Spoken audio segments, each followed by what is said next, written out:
Welcome to episode number 1 of the Mastering Marriage podcast, where our goal is to strengthen, unite, and restore your marriage.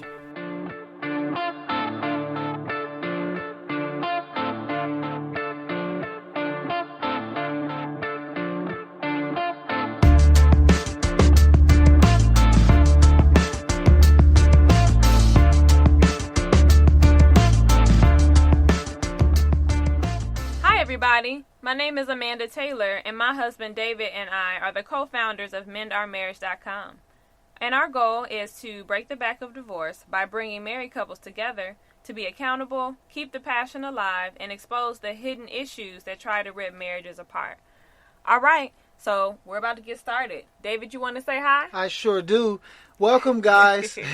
Welcome to the very first podcast of Mastering Marriage. Yes. And this is huge, right? Because most of you guys didn't know, but we had a podcast with Single But Ready, which is for singles. But now we're focusing on marriage. Right. Well, marriage or marriages? Marriages. Okay. But before we get started, well, let me tell you a little bit about the show and what to expect from us. And then we're going to dive right in because this show is not going to be any more than, 15 minutes, if right. that. We want these shows to be very brief because we're providing one show per day, 5 days a week. That's yes. right. Yeah, 5 days a week. So we're going to be in your ear a lot, but we're going to be providing a lot of valuable content. So check this out, guys. With this podcast, the main focus is on you, the listener. Okay? And primarily, what I'll say is this. You guys are going to be submitting questions, if you haven't already, via either SpeakPipe, which is a voicemail, or submitting them through email or Facebook. And we've gotten a lot of questions since we've already launched, the portion of the site. And what we're going to be doing is taking one question per show and answering it. So maybe your question will be asked, maybe it won't. It just depends. But we have a lot to get to, so we'll make sure to try to get to your question as quickly as possible. Right. Now, we're going to keep them anonymous, so don't worry. When we play your voicemail or when we read your message, we're not going to say your name. And we're going to try to keep out as many identifiable variables as possible so that you guys don't get all, in trouble or whatever for asking questions. I know how it can be. But the main part, like I said, is that we're out to literally break the back of divorce. That's right. And that's the major concept of Mend Our Marriage. If you haven't been to our site, if you haven't subscribed, and literally we have thousands and thousands of subscribers. So, yes. This is a movement that we've started and it's not going to stop. It's going to snowball. But the main part is we're out to break the back of divorce. And Mend Our Marriage is our gift to you. Right. Because, Mandy, if you could talk about this a little bit more, but our marriage wasn't all roses and peaches and cream, right? We literally had to die, to grow together. That's right. Right. And now, we won't be telling all of our story on this podcast because we have another podcast, which is the longer format for our members. So for those members who are actually members of the site, not subscribers, but members of the site, you get the real deal, the longer version with us coaching and counseling and mentoring. You get all that in the other podcast. All the juicy, yeah. But this one, we'll give you some juice. We'll give you some juicy details, but it's going to be brief juice, okay? Brief. Does that sound weird? That sounds weird. Okay, I know. That's a little. But anyway, we're going to get to our first question. So I'm going to play the question, and then we'll be back with the answer. What do you do when your husband is no longer interested in having sex as much as you are? All right, guys. So hopefully you heard that question. And it was a pretty interesting question. So Mandy and I, we're going to take some time to answer that question now. And so briefly, the main concept of the question was, what do you do when your husband is no longer interested in having sex as much as you are? What do you think about that, babe? Well, you know what?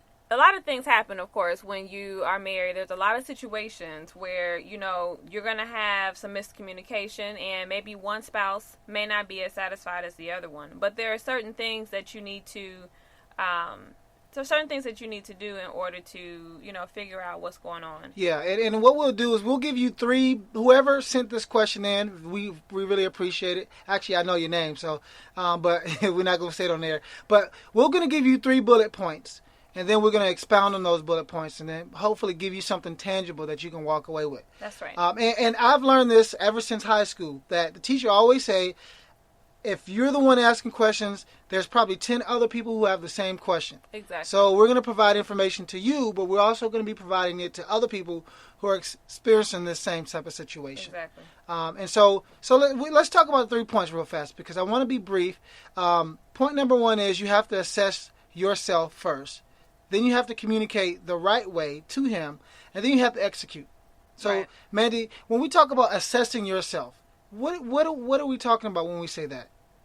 Well, assessing yourself, whether it's the husband or the wife, when you assess yourself, you have to step back and you have to see, okay, what are some things that I stopped doing that I used to do when we were first courting or when we first started dating. Okay. So did I always have, smell goods on? And now your breath stank, like seriously, I'm saying but you gotta be honest. Right. Most people struggle to look at themselves in the mirror and be objective. Exactly. And what Mandy is saying is, okay, when we were dating, was I doing certain things that now that we're married and I got you, I ain't doing no more? Exactly. Did I come fresh and clean? And all of a sudden, now that we've been married for a couple years, I ain't keeping my hair done, I ain't wearing no deodorant, I ain't shaving my legs. Right. I mean, seriously, and am I keeping myself put together so that this person is still attracted to me? Exactly. Right? Is there anything else that you want to add to that point? Because I think that's a very important point that you want to really make sure that you assess yourself first. Yes, definitely. I mean, you have to do a full assessment of yourself and just from the way you communicate with them and the way you encourage them and talk to them, all the way to, like David was mentioning, did you used to, wear, matching underwear and drawers all the time? Now all of a sudden they hoes and no, David. no, not their. I think he meant their hoes in the drawers. That your drawers are holy now.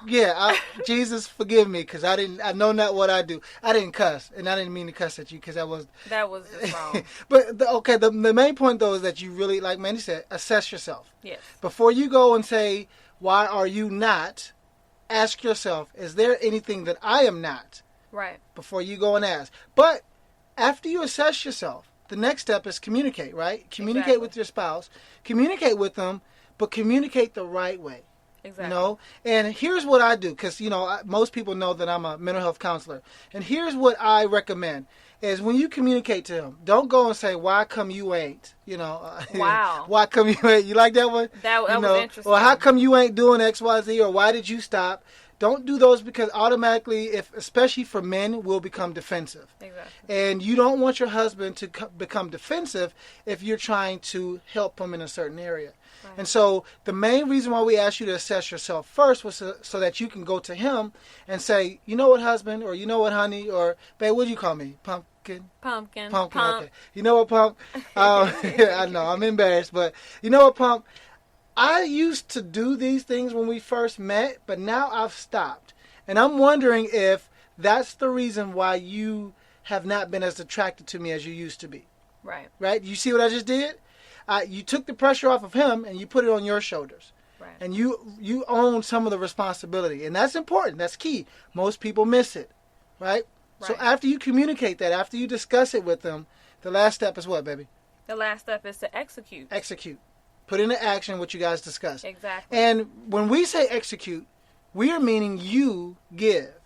Exactly. Right? Because most people think that marriage is 50-50. And I have to crush a lot of people's bubbles when I say actually marriage is a 100-0. It's not 50-50, it's 100-0. Yes. Because the main concept, if you don't know this by now, the main concept of love, the basic definition of love is to give. Yes. And within the confines of a marriage, you have to focus on giving 100% without expecting anything in return. Exactly. Okay? That's agape. It's unconditional. No conditions on your love. Right. And I know I fell short of this when I married my wife. I didn't have the proper concept of love, and I could not execute it right. And that's because we were two different people coming from two different upbringings, and we both needed to learn how to love. Exactly. Right? So what do you think about that, babe? Yeah, and you know what? I know that some people are probably about to turn the podcast off. Don't turn it off. Because they don't agree. And yes, it does take two. And yes, it will work really, really well if you have two people who are giving that 100%. But the truth of the matter is, when you are in a marriage, most times you're not going to have both people who are able to give that 100 at the same time. Yeah.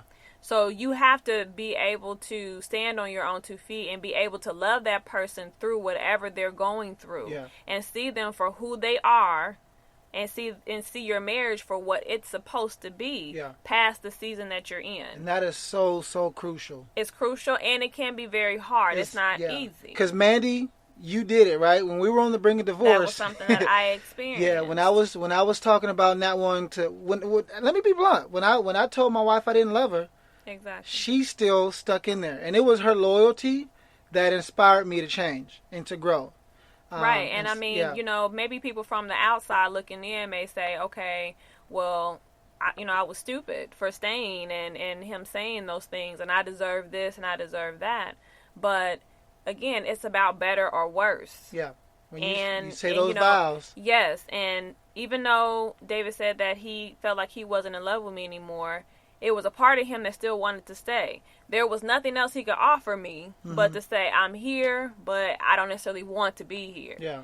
And so I had to take that to God in prayer. And she took it and ran with it. And sometimes it was minute by minute, hour by hour. Day by day. Yes. And so, but, you know, there were key things that I had to make sure that I had in place to keep me going. Yeah. And those are things that we're going to talk about in more detail in the other podcast, the one for our members. Yes. Not to say we're withholding things, but we want to keep these episodes short. So to recap, what were the 3 steps again, baby? The 3 steps were to assess, communicate, and execute. Yes. So let me know how that goes. If you remember asking this question, send us an email, or another voicemail with, some updates about how things are going. Exactly. And we'll make sure that we keep our ears and our eyes open for you. If we come across other resources and tools, we'll make sure to have those available on the website. Speaking of the website, as we wrap this podcast up, we are almost there. The launch date is September the 5th, 2014. Yes. I'm so excited. It's a Friday, and we have literally 1 week to go. I'm hyped. I'm tired. I'm ready for this to start. And here's how you can help us: is pass this podcast along to someone else who needs it. You know what I mean? Right. Like our page.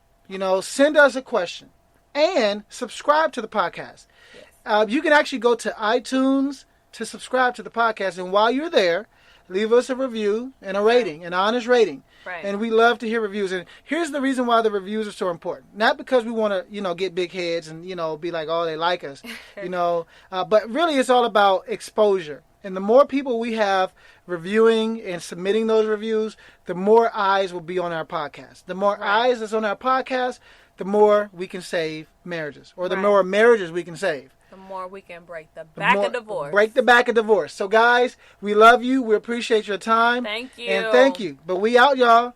Deuces. Deuces.